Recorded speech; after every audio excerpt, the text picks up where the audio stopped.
Jaurlaritzaren prebisioen arabera, 1,1% jaitsiko da urten barne produktu gordina, eta 19.000 lanpostu galduko dira.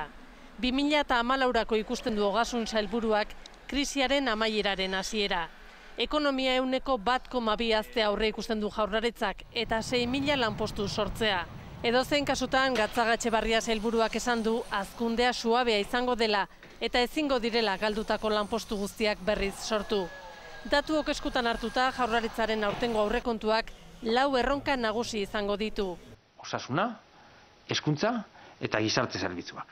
Ekonomiaren jarduna sustatzea eta enplegua sortzea. Eta helburu horiek lortzeko neurriak iragarri ditu. Administrazio publikoan dauden langileen soldaten igoerarik ez izatea. Behin ardatzak finkatuta, orain sail bakoitzak bere aurre ikuspenak egin behar ditu, martxoaren 12an Urkulluren gobernuak 2013ko aurrekontuak onartzeko.